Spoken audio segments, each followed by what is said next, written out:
What is going on, everybody? Welcome into the top 5 of my 2020 NFL Power Rankings and Deep Dive series with a deep look into the Green Bay Packers. Before we hop in, a quick reminder, please do hit that like button down below. Really helps support my channel and the series, so I appreciate you taking a second to do that down below.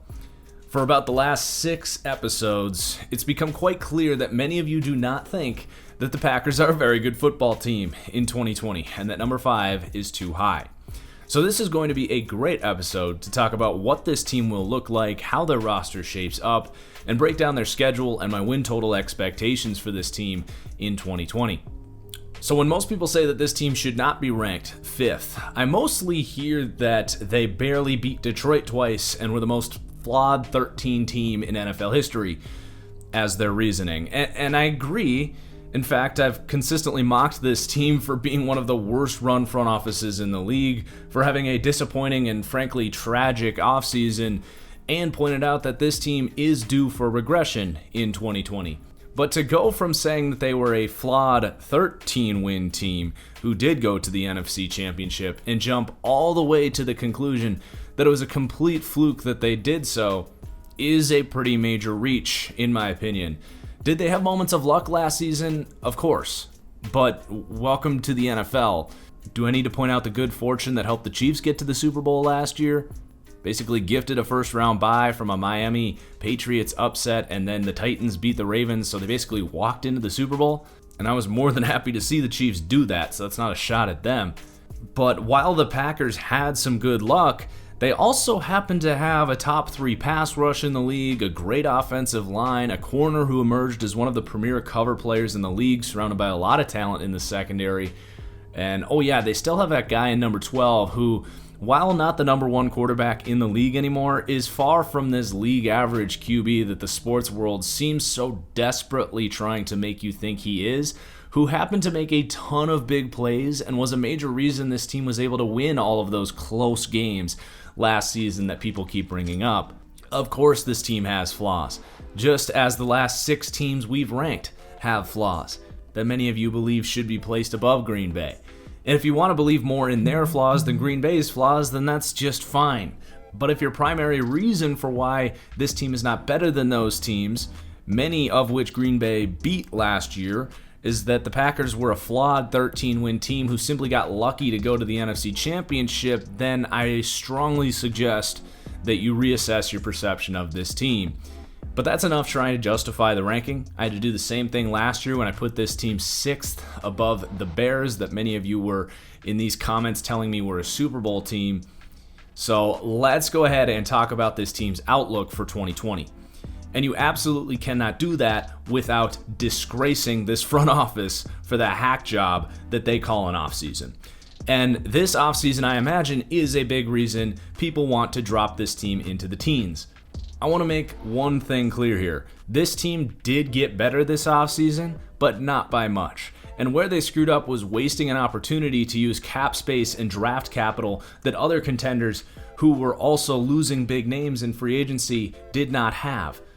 So while the 4 teams ahead of where we are right now got creative with the salary cap, drafted to win now, and spent money on positions of need, Green Bay sat there yet again with a 36-year-old Aaron Rodgers avoiding free agency, keeping $15 million of cap space around just in case for the 10th year in a row, while the Chiefs are floating around with $200 of cap space, and worst of all, blatantly ignoring for who knows how many years in a row now, the biggest flaw on this roster that's been glaring for years being its receiving unit, while simultaneously doubling down on a power back and an H-back early in the draft in one of the deepest receiver classes we've ever seen.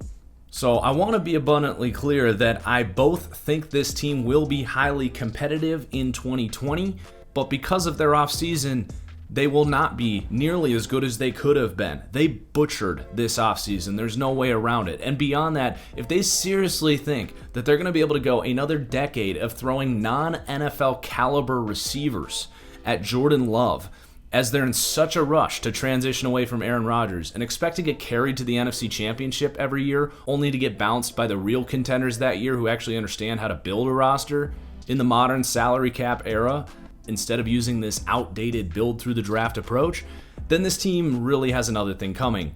The definition of insanity is doing the same thing over and over again and expecting different results, right? But as I said, this team did win 13 games last year, and they did get better.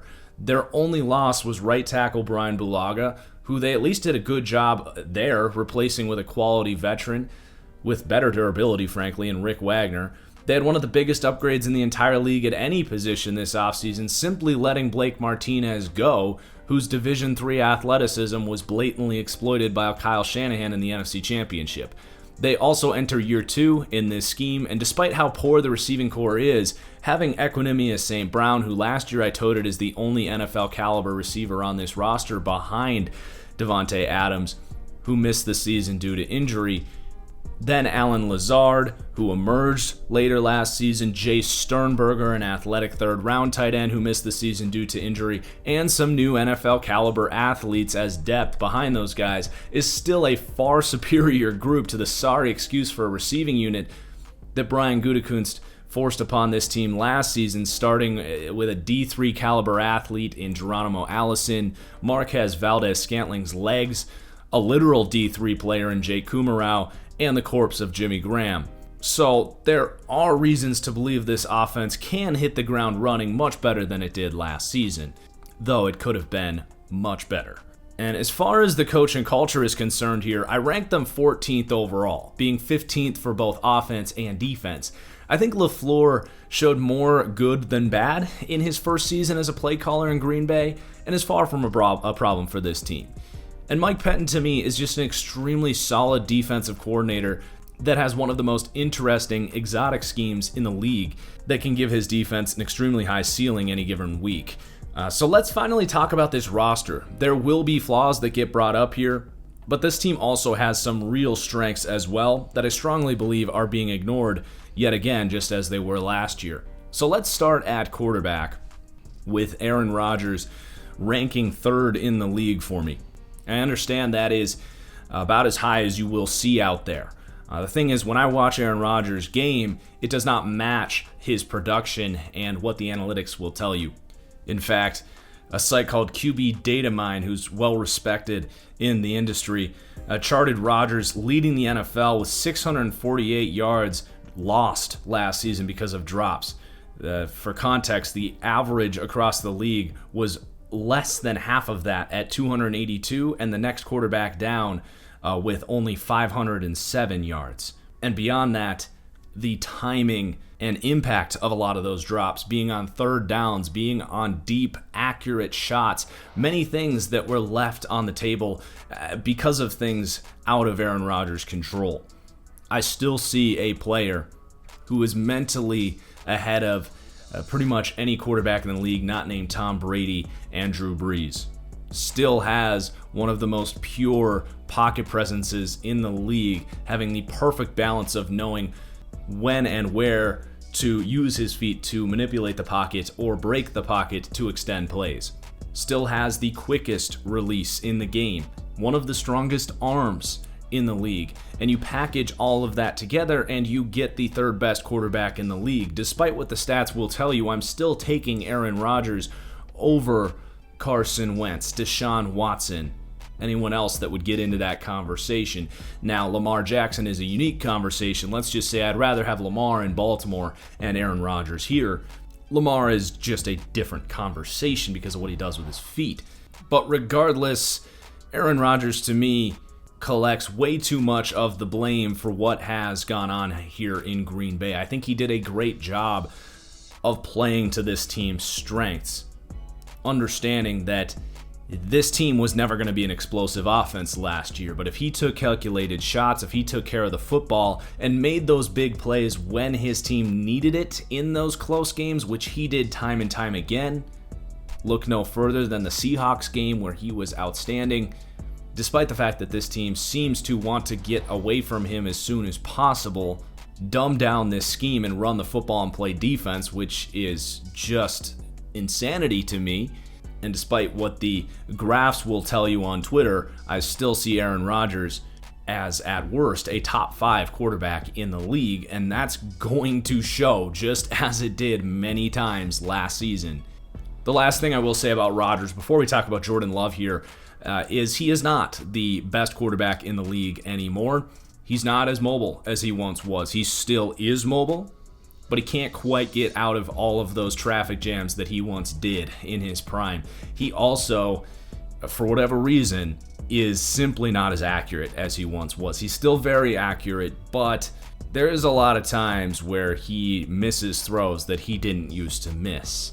Now, you're talking about coming down from rare level vertical accuracy that I think we're only seeing better accuracy on a consistent basis from two players in the NFL right now, being Patrick Mahomes and Russell Wilson, who happen to be the two guys ranked ahead of Aaron Rodgers. I think Rodgers is in the mix with anyone else that you would mention behind those two as far as 20-plus yard, big-time throws. And he does hold on to the ball a little bit too long. That's always been his game. It's just showing more because the receivers aren't making plays.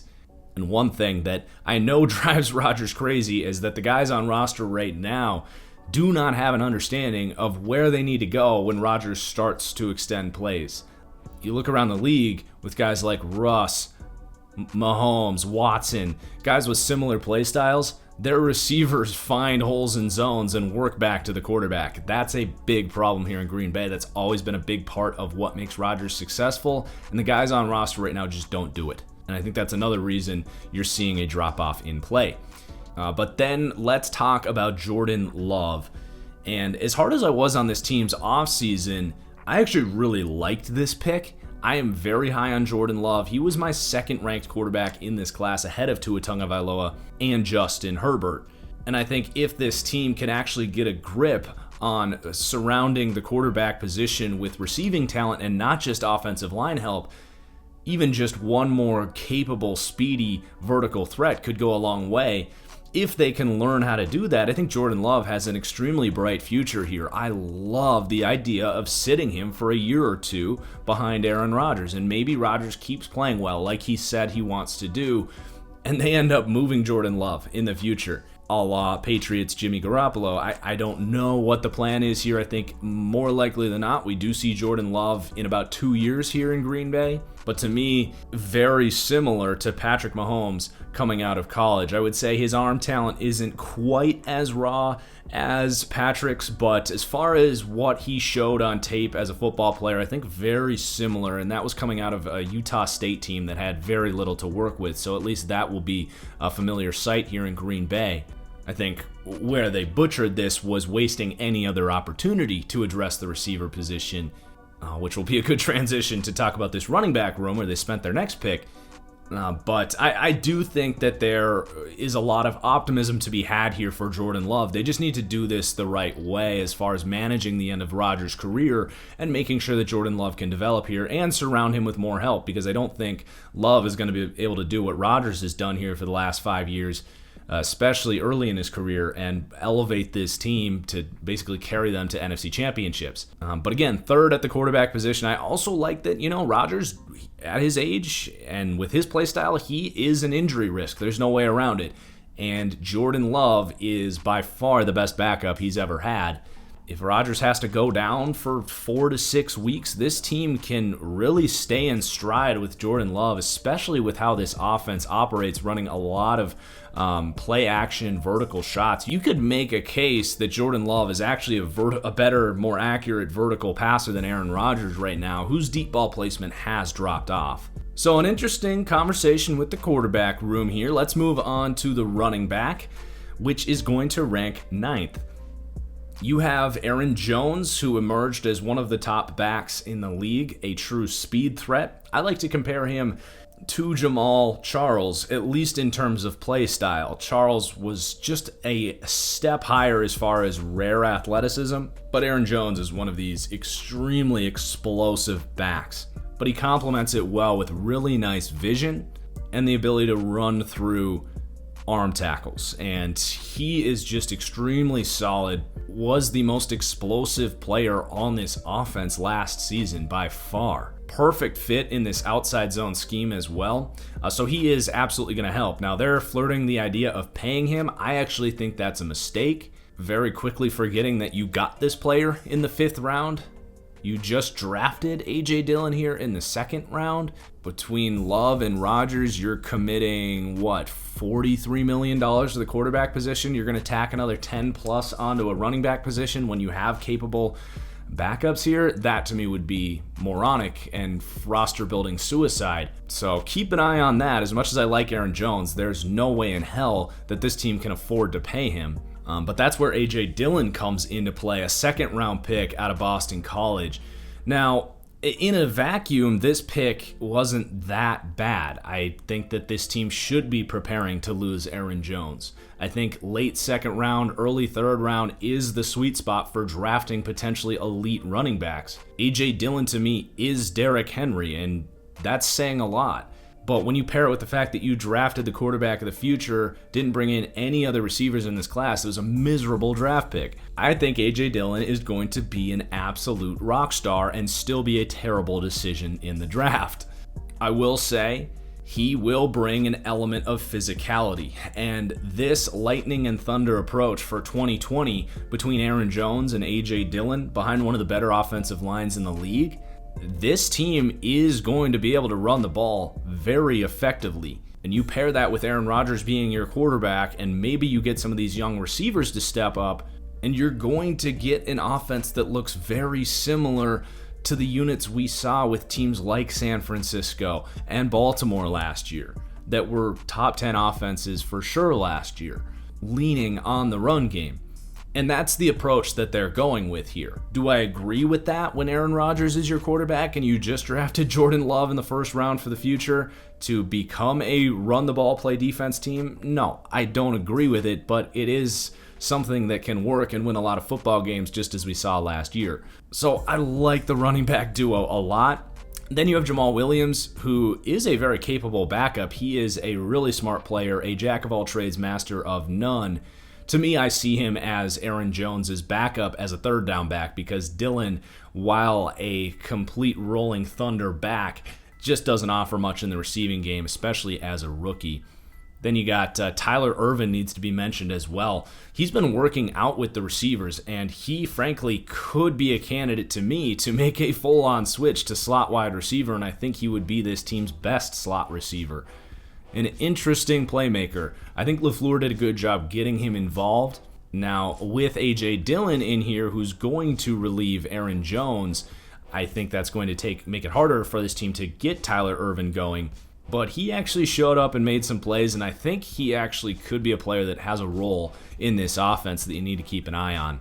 But let's talk about this receiving group. It's been hinted at many times, and this is overwhelmingly the sense of pessimism around this team, and rightfully so. It's what held this team back last season, and I expect it to ultimately be this team's shortcoming this year, barring some crazy development from these guys. So they're going to rank 29th at the receiving position, and the only reason they're not dead last is because of Davante Adams. And we don't really need to talk about Adams because we know what he is. He is one of the best route runners in the league. He very easily may have the best release package in the league. You cannot press this player. Excellent after the catch as far as creating something out of nothing, especially in the screen game. The short passing game doesn't exactly have that vertical explosiveness, the catch a slant and take it 80 yards to the house. But he is a player that this offense leans on and has to lean on, which made it all the more unfortunate that he missed 4.5 games last year. But behind him, you have all question marks, all of it. And the one addition they did make here, other than getting Equanimeous St. Brown healthy, is Devin Funchess, who opted out. So we're right back to square one, but they are healthier square one as opposed to last year, and they have brought in a couple more names here.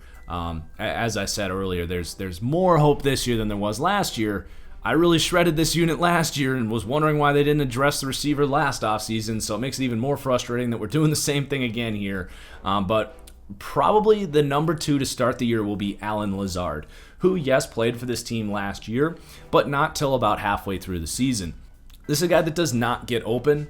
He's not a great route runner. He's not particularly fast, but he does bring at least a reliable pair of hands and a physical player. He's also a great run blocker on the edge for this run-heavy team. So he fits in a lot of ways. Ideally, he'd be your third weapon to be that sort of possession jump ball guy. And that's where I look at Equanimeous St. Brown, who, like I said, last year was the only guy that I had any hope for behind Davante Adams. He's back here healthy in year 3. And as a rookie, a 5th-round pick that was another deep receiving class, he is very physically gifted. 4.5 speed, 6'4", lengthy, good hands, good run after catch ability. He has a lot of upside. Physically speaking, he's very similar to A.J. Green. And as a rookie, he actually showed the ability to step up because the receiving corps stunk that year too, and he got on the field and started to make some plays before getting injured again at the end of the season. So there was a lot of hope for him, from me at least, heading into 2019. He unfortunately missed the entire season due to injury. So to me, he's the one guy I look at to say he can actually emerge as a legitimate threat next to Davante Adams. He just has to get on the field and reach that potential. He's a really smart kid, has the athleticism. Rodgers likes him. I think there's a good chance that St. Brown can start to click here like he did in the second half of his rookie season. It's just a matter of getting back in rhythm. So the top 3 there is already better, because then you have Marquez Valdes-Scantling, who this team had to lean on as their number 2 last year to start the year. Really good athlete, 6'4", 6'5", with 4.3 speed. He gets open, but you could make a strong case that he has the worst hands in the NFL. Look no further than a beautifully thrown vertical shot by Aaron Rodgers against the Bears like week 14. Ball just goes right through his mitts. Should have been a breakaway touchdown. But that play is not an anomaly. That is Marquez Valdes-Scantling. There's a reason this guy fell to the 5th round with his physical profile, and that's because his ability to track the ball, see it in, and actually catch the damn thing is similar to you and me sitting here watching this video, if not worse. Then you have Jake Kumerow, a smart player whose athleticism, lack thereof, just shows every single snap. And then they bring in Malik Turner and Travis Fulgham. So at least they're having conversations about this receiving core, unlike they were last year, and trying some new names out. So they are changing some things here. Turner, I actually thought, was a good pickup, and I think he fits really well in this scheme. He runs good routes vertically, he's a good run after the catch threat, and a great run blocker, and he has some real athleticism. Seattle cut him, and Green Bay instantly took interest. So he is certainly a player that I think can 100% compete with St. Brown and Allen Lazard. Between the 3 of them, I do think you will get a better number 2 outside receiver easily than they did last year, rolling out Marquez Valdes-Scantling and Geronimo Allison, who is a miserable player. And then they pick up Travis Fulgham from Detroit. Less expectations there. He's a physical guy coming out of Old Dominion, a good run blocker, and someone that might contribute on special teams. But the last thing I'll say about these receivers is they're all very similar, right? They're all these bigger bodied outside receivers. The fact that they don't have one slot guy for Aaron Rodgers here is really confusing to me. He had a great rapport with Randall Cobb. I understand what you're trying to do here. Have all these big-bodied vertical threats that play well in this play-action heavy 2 wide receiver system. But you got to have one guy that you can lean on to win on a slant or an in-and-out move on 3rd and 1. And I don't get why they don't have that, other than Davante Adams. But he's going to see double coverage in those scenarios. So that's a head-scratcher to me. And it's not like slot receivers are that hard to come by. Maybe they keep an eye on cuts and pick someone else up. I actually would expect that to happen. But yeah, man, that's your receiving group. And then the tight end group is not very pretty. I do have pretty high expectations for Jay Sternberger. Now, he's been on the COVID list, so a guy who missed most of last season due to injury. It's a tight end position that takes a long time to get up to speed. Now, not there for the 2 of the 3 to 4 weeks that this team actually has for practice. Hopefully they can get him in there soon so that he can get enough time to be this team's number 1 tight end when the season starts. Now, if he's out there, he, to me, is automatically going to be a better player than Jimmy Graham. Runs harder and has better hands. And it's not like Jimmy Graham blocked. So I do see that as an upgrade to Jimmy Graham if he can be out there. But that's a pretty major question mark. Then you have your veteran blocker in Mercedes Lewis, who actually was an impact for this team last year. Quite possibly had the best pair of hands on this team outside of Devontae Adams, and he actually moved the sticks and was a great blocker. So he, as a number 2 tight end, is actually a pretty nice piece. You just don't want him to be your number 1 tight end, which he might have to be if Sternberger can't get out there. You draft Josiah DeGuara, who's going to be this H-back, kind of the 3rd tight end group here, gonna play some fullback. They want their Kyle Juszczyk. They felt they needed to do that in the 3rd round. Mind-numbing, I know, but he's gonna play a role here.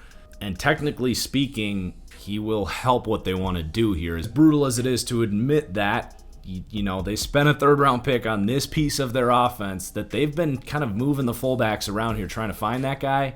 I actually think he'll be pretty good in that role, but you don't spend a 3rd round pick on your fullback. Then you have Robert Tonyan, a converted, low-level D2, D3 athlete. I can't remember what school he came out of, but he was a receiver converting to tight end. He's been a bit of a playmaker at times. He'll be on this team as a mismatch problem. But the tight end group is ugly unless Sternberger can take that year 2 step up that we've seen from guys in years past of similar profiles. Guys like a Mark Andrews is a very legitimate comparison for Jay Sternberger. It's just a matter of reaching that. So let's pick up the pace a little bit here. The offensive line is a complete asset for this team. They rank 4th. You have still the best pass protecting left tackle in the NFL in David Bakhtiari, who has reached a point where he's a capable run blocker.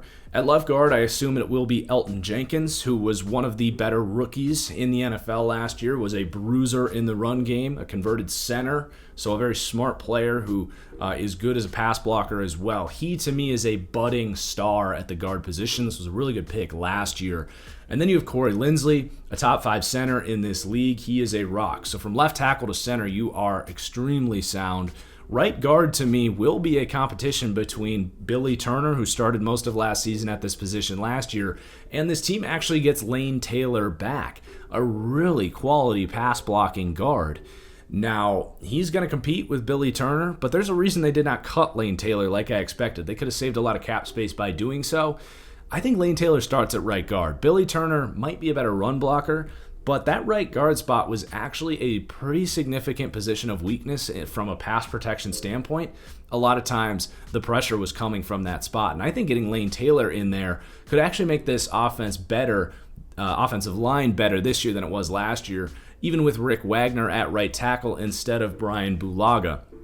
Wagner's actually a much better run blocker than Bulaga, so in a lot of ways he fits this scheme better. He's a better athlete as well. He's not great in pass protection, but he's more than serviceable. I thought this was a really good pickup, probably the best move this team made this offseason. So left to right tackle, you have a really sound, experienced group that is going to hit the ground running with a bunch of really good running backs behind them. Your youngest, most inexperienced lineman here is your left guard in Elton Jenkins, who was a converted center, who's a very heady player, who started every game last year. So I really think this offensive line is going to be stellar. And they spent 3 6th-round picks as well trying to beef up the depth and future prospect of this line. You draft, I can't remember the order here, but Jake Hansen out of Oregon to be a long-term center option potentially.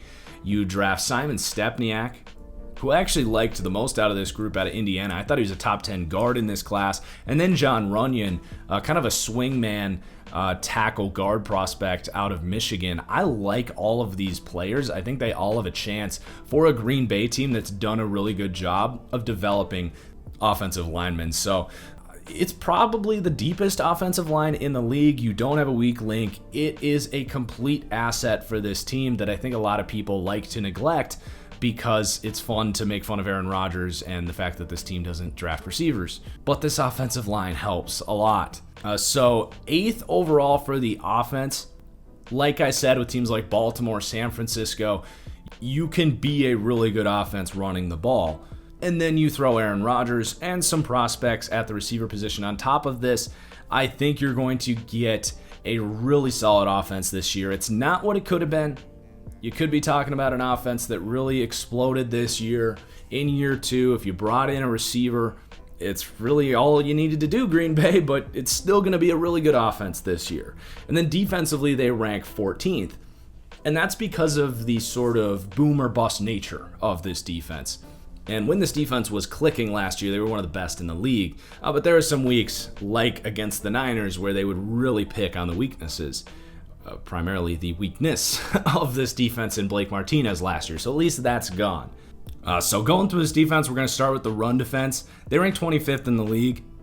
They're a little more thin on the D-line. The linebacking group is just not very good here. I'll talk about the players in a second. But at the end of the day, this defense runs as much dime package as anyone in the league. They don't really care if you run the ball on them. They're going to be an aggressive, multiple defense, runs a lot of complicated packages. More often than not, you're only going to see 2 linemen with their hand in the dirt, which just is naturally going to make it easier to run on this team. The actual personnel on the interior is actually pretty solid. I think it's just how they used as far as stopping the run that does hurt them. Especially Kenny Clark. I mean, he's one of the best nose tackles in the league. He just got paid as such. He contributes a lot as a pass rusher as well.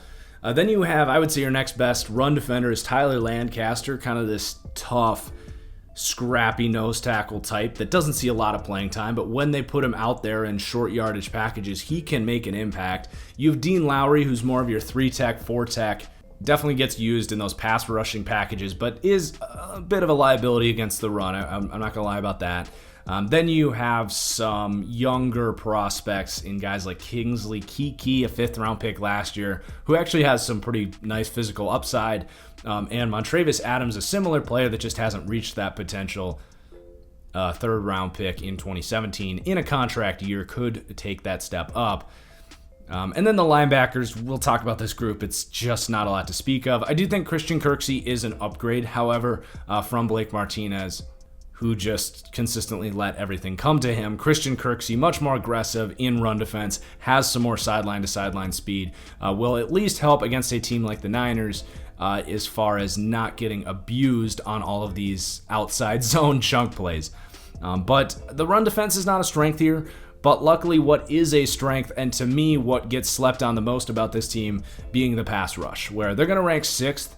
I don't know if you're going to get the same season that they got from Zadarius Smith, who played at the level of a Khalil Mack. I don't know if you can expect that, but regardless, an excellent football player. I do want to say Zadarius, over the last 2 seasons, leads the NFL in pressure rate. But an interesting case study, I think, in a lot of ways underrated and in some ways potentially overrated, if that makes sense. But the way they deploy him is really special. He moves around. A lot of times in these dime packages, they'll roll out the rest of these pass rushers in a more traditional 4-man front, and then they'll have Zadarius. Maybe someone with more understanding of the scheme could clarify, but it almost feels like he hovers around, standing up, bouncing between the tackles, and kind of feels it out and then picks somewhere to attack. I don't know if that's a freedom that Mike Pettin gives him or if he is designed to end up in front of a specific gap before the play gets started. It could be a combination of both, but the way he's used is so rare and so unique and so effective. And that perhaps is why he's a little, in some lights, overrated, because he doesn't get all of his production lined up like a Khalil Mack as a traditional 5-tech where it's just line up against the tackle and beat him. He gets moved around, he gets deployed, he gets schemed up. But his quickness and strength and length and technique are deployed so well, and he is just an absolute weapon. But it's not just him. You have Preston Smith, who is more of that technician. Both of these guys were excellent signings together, and it just transformed this defense from day one. And then you add Kenny Clark into the mix, who is a home wrecker on the interior. And I love the deal they just gave him, by the way, because he got 4 years, $70 million, 17 per year. It's a lot for a nose tackle, but Clark does contribute as a pass rusher. He's been one of the better ones over the last 2 years. Think like Akeem Hicks in his prime, for example. But I say it's a good deal because I assumed he would get almost exactly what Chris Jones got, which was 4 years, $85 million, almost 4 more per season. I think this is almost a budget in a lot of ways to get Kenny Clark for 17. You have Rashawn Gary, who this team spent the 12th overall pick on last year. This guy is a freak. I compared him to Jadeveon Clowney coming out. Now, I've said Clowney's overrated, but if Clowney is your 4th best pass rusher, I think anyone will take that any day of the week. Gary just has to reach that level, of course. Excited to see how they use him this year. He didn't get a full offseason last year. He was banged up. He was a rookie. Always kind of felt like a guy that wasn't going to be an impact in year 1, but I was much higher on Rashawn Gary than everyone else. And I think in year 2 here, if he can become a stable power rusher that gets used in this scheme, you're going to see an upgrade to this pass rush from what they had last year. And then you have Dean Lowry on the interior. He's an interesting piece. He's explosive. He's 6'7". He's a load. He had probably his worst year last year after they paid him. I would actually expect he has a better season next year. But this is a unique pass rush, and I think people do not give it enough credit. They come at you from so many angles. They're so explosive. They have so many different skill sets here. It's just too much to handle. And I fully expect them to repeat as a unit that's going to change games and give you an incredibly high weekly ceiling on the defensive side of the ball. But let's talk about the linebackers here. Christian Kirksey gets brought in here. I do see him as a pretty major upgrade to Blake Martinez. I think just benching him last year would have been an upgrade. Pretty incentivized contract. It's a guy that's been banged up. He's got to stay healthy here. If he stays healthy, he will make an impact for this defense. So take that as you will. Not a great cover player, but again, better than Blake Martinez. He at least has the athleticism to run with guys, though he lacks those zone instincts. By the way, they rank 31st at linebacker after, I believe, ranking dead last season. Then you have Oren Burks. This guy's a 3rd-round pick in 2018. He hasn't seen the field much here. He started to get some opportunities last year and just didn't show up. Seems to me to just lack that football IQ, lack that instinct that it requires to play the linebacker spot. He absolutely has the athleticism. He's missed a lot of tackles as well. He needs to take a big step up, or he's going to lose that job very quickly, in my opinion, to Ty Summers, who is an intriguing player, a really, really good athlete coming out of TCU. He was lights out in the preseason last year. Granted, it's the preseason, but I was surprised to not see him get an opportunity, given how lousy this group of linebackers was last year. I guess they just didn't want to mix up the communication with Blake Martinez in there. But now that you have more of an open approach, open competition of sorts, you don't have that guy that you've been leaning on, there's a chance for Ty Summers to get that opportunity. I think he is probably the highest upside linebacker in this group, just completely unproven. Then you draft Kamal Martin in the 5th round. Again, a guy that is going to get an opportunity to come in here and compete. He was a good player at Minnesota. Actually showed some pretty good coverage instincts and length. Doesn't have great sideline-to-sideline speed, but fast enough for a bigger-bodied linebacker. I think he's got some potential. It wasn't the worst pick in the world. It should have been a receiver, but it wasn't. But you've got kind of an open competition. It's going to be better than it was last year by default. But it's just not a great group of linebackers, and this defense has never put a big emphasis on that. But I do think it'll be an upgrade from what you had. So let's get to the secondary here. They're going to rank 17th in the secondary. It's a really sound unit. There's a lack of depth, and you're leaning on a couple of guys in Kevin King and Shannon Sullivan in the slot, and even a Josh Jackson who has done virtually nothing in the NFL, 2nd-round pick in 2018. You're really leaning on those guys at the corner spot to stay healthy and take steps up in their development. But as far as having Jair Alexander as your number 1 corner, who is a guy that's getting a lot of respect around the league, rightfully so. He has everything you look for at the corner position. If you want to talk about a guy that has the potential to take Stephon Gilmore's crown at some point as the best corner in the league, Jair is right in that conversation for me, with guys like Lattimore, Denzel Ward as these young emerging corners who have the elite traits, the physicality, the football IQ, the competitive fire and nature to get that done. He's there with all of these guys. So I think very highly of Jair Alexander. They put a lot of pressure on him. They basically asked him to follow Amari Cooper around with no help all game against the Cowboys, and he did lose that battle several times. But it just shows you what they think about Jair Alexander. And then you have a really nice safety duo that we'll talk about. But let's stick with the corners here. Kevin King, in a contract year here, finally stayed healthy last year. I think that was big for him to kind of get that mental ghost off his shoulder. This is a guy with crazy physical tools. 6'3", over a 40-inch vertical, or if not 39.5, long arms, really nice ball skills. I'm not ready to write Kevin King off at this point. I mean, I said last year anything you get from him is house money, but that's because he was so injury prone. And he stayed on the field last year for every snap. So if he is not an injury prone player moving forward in a contract year here, there's some potential there. Now, from the mental aspect, especially when this team runs zone coverage, he's just got to evolve here. He needs to get better at route recognition, knowing when the right time to take gamble are, and not being out of position. He's got to develop in that regard. As a number 2 corner, it's not ideal, but there's a lot of upside there with Kevin King still. And then one player that not a lot of people are aware of is Chandon Sullivan, who really emerged in the second half of last season. They were rolling with Tramon Williams for the most part at slot corner. They're kind of done with that. Just the lack of athleticism at his age had become a liability a lot of times.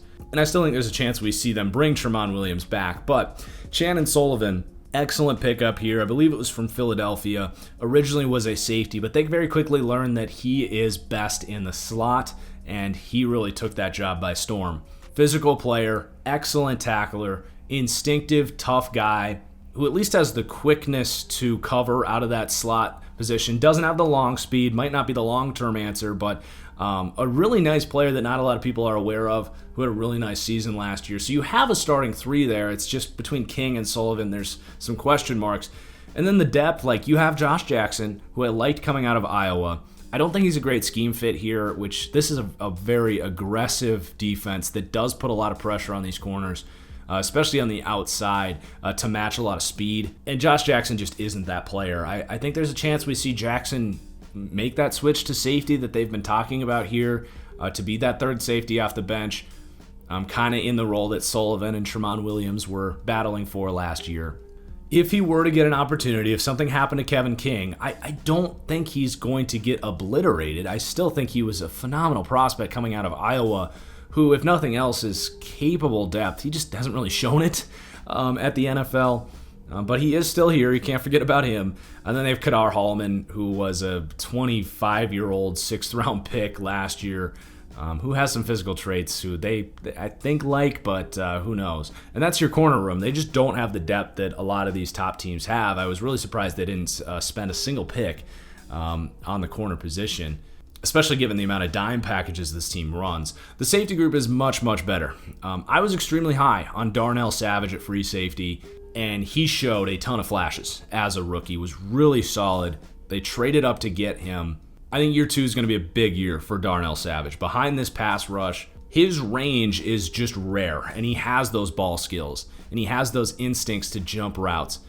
You won't see safeties in the league with the burst in the first couple steps that Darnell Savage has. He is just different out there. And he's the kind of guy that if he can really go to work in the film room, the sky is the limit for this guy. He was more than serviceable as a starting free safety as a rookie, and I expect a big step up from him in year 2. So that I like what you have there. And then Adrian Amos is the perfect complement to Darnell Savage, because Amos is super secure as a tackler. He doesn't blow coverage assignments. He's going to be there, which allows a guy like Darnell Savage to really become more aggressive. The relationship between Eddie Jackson, who's a great comparison for Darnell Savage, though Savage is more explosive and has better range, but that combination of that aggressive style with Adrian Amos next to him really worked for Chicago, and I think you're going to see a similar jump that Jackson took in year 2 with Darnell Savage. He, to me, is, let's just say, a player to keep an eye on. Then the safety depth isn't great. They have Will Redmond. Do keep an eye on Raven Green. This guy was really starting to come along as a hardworking, undrafted guy that contributes on special teams, would come in, play a little bit of that bandit linebacker, a bigger-bodied safety type, really secure tackler. Ended up getting injured last year. If not in the preseason, very early in the season. And was ruled as a significant loss for this team. He was going to play significant time last year, so he could provide some capable depth. And then they draft Vernon Scott to kind of compete with Raven Green for that role. So overall, I don't think this defense gets enough respect in a lot of lights, and I think they've actually really done a decent job, especially at that linebacker position, getting rid of Blake Martinez to improve upon their weaknesses from last year. My only concern would be if you have injuries at that cornerback position. It's just very thin, so they got to stay healthy there. So overall, 14th for defense. They have their weaknesses, but their strengths are very, very strong. And I like what Mike Pettin does, scheming up a pretty bizarre defense here. So this is getting pretty long. Let's take a quick look at the schedule here. As I've said before, I think a lot of you guys thought I was backing off of that statement that this team is due for regression in 2020. I do believe that. I don't think that they were as good as their 13-win record indicated last year, but that doesn't mean they're not a damn good football team. So I have them going 10-6 this year, and I'm not going to sit here and act like I know what's going to happen with fans, but the fact that in the first month of the season, when there almost certainly will not be fans, I tend to believe that as the season goes on, as we get to the end of November and December, we're going to start to see more and more fans at these games, which is going to make an impact. But the fact that they get to go to Minnesota and New Orleans without fans is a pretty big deal. And right here I'm predicting losses there, but if they ended up stealing one of those in a quiet indoor stadium, really wouldn't surprise me. So I like that. You get Tampa Bay out of the way early too, before they can really click with Tom Brady and those new pieces. Tom Brady's play style always takes a little longer with new weapons. And then you got to go to Houston and go to San Francisco. So I mean, all of their hardest games almost are on the road, and especially in the first half of their season there. So I do have them starting 3-5. So guys, if they start 3-5, don't come back here and tell me I was wrong about this team, because wait for the second half of the season where they get Jacksonville at home.